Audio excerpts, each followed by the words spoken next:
La plupart d'entre nous ont certainement abordé l'appareil reproductrice féminin à l'école. Mais le sexe masculin passe souvent au second plan. Découvrez des informations sur le pénis que vous ne soupçonniez certainement pas. N'oubliez pas de nous faire part de vos impressions dans les commentaires. Un pouce bleu et abonnez-vous pour de nouvelles vidéos.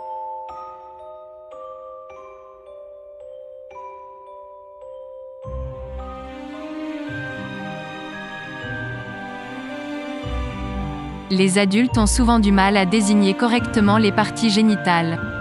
En effet, en raison de leur fonction sexuelle, elles sont entourées de tabous et mythes. On parle plus souvent du pénis que de la vulve, et le sexe masculin est devenu la partie du corps avec le plus de noms différents.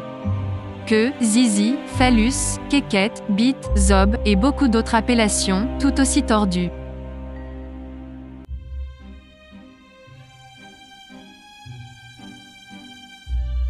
Le pénis commence à l'intérieur du corps et finit au niveau du glande. À l'intérieur, nous pouvons observer 3 colonnes de tissu érectile, 2 corps caverneux et un corps spongieux. Au moment de l'érection, les muscles du pénis se relâchent pour laisser entrer le sang dans ces corps. Ce qui provoque le changement de taille et le durcissement.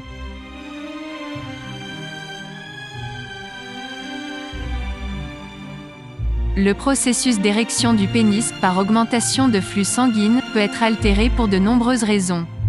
Parmi lesquelles, le manque de pratique de l'érection, tout simplement. Lorsqu'un homme n'a pas d'érection pendant une longue période, les vaisseaux sanguins se réduisent et s'atrophient. Voilà l'une des raisons pour lesquelles on dit aujourd'hui que la masturbation est bonne pour la santé. Et même sans le pratique, le corps s'en charge pendant le sommeil.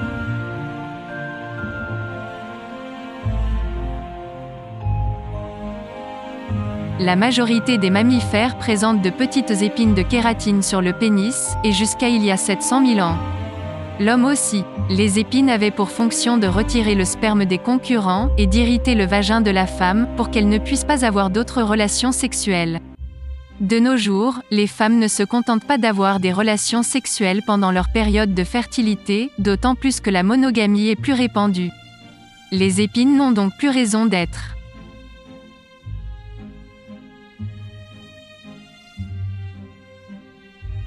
Seuls 6% de la population mondiale utilise des préservatifs extra larges. Mais les 94% restants n'arrêtent pas d'observer leur pénis avec inquiétude. La taille moyenne d'un pénis est de 13 cm. Des études ont révélé que les hommes étaient les plus sensibles à ce sujet et que les femmes n'en comprenaient pas cette préoccupation excessive. Les films pornographiques, où jouent seulement les 6% de la population mentionnée juste avant, y sont peut-être pour quelque chose.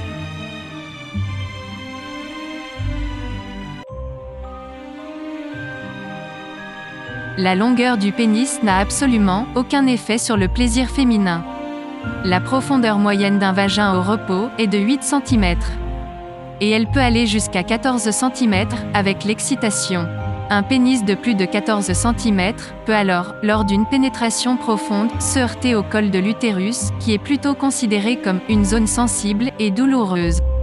En réalité, il est plus important que le pénis soit assez large pour stimuler les parois vaginales, ce qui est presque le cas de tous les hommes.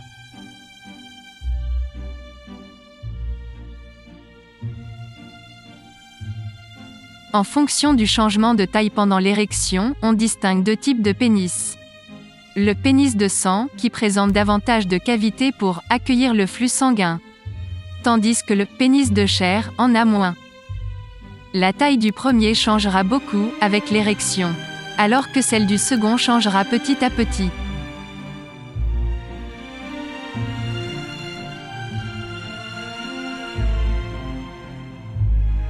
Outre la chirurgie, il n'existe aucun autre moyen d'allonger son pénis.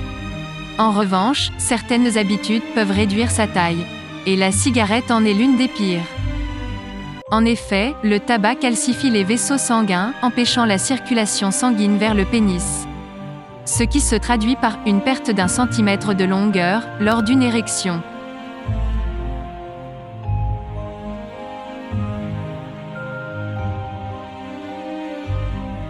Les sextoys ne sont pas seulement conçus pour stimuler les orifices.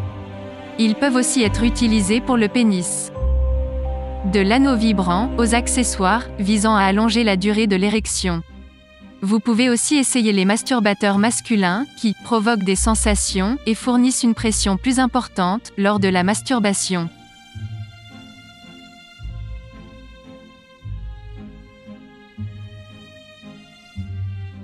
La quantité moyenne d'une éjaculation est de 3,2 ml. Sachant qu'elle peut varier en fonction de beaucoup de facteurs, il est très fréquent qu'elle soit moins importante si l'homme a éjaculé peu de temps auparavant. Le sperme est composé à 90% de sucre, protéines et sels minéraux. Sachez que l'alimentation, les médicaments et la cigarette influent sur le goût du sperme. Pour une saveur plus douce, changez vos habitudes alimentaires et mangez beaucoup de fruits. C'était 10 choses que vous ne saviez peut-être pas sur l'organe génital masculin. J'espère que cette vidéo vous a été très utile. Faites-nous part de vos impressions dans les commentaires.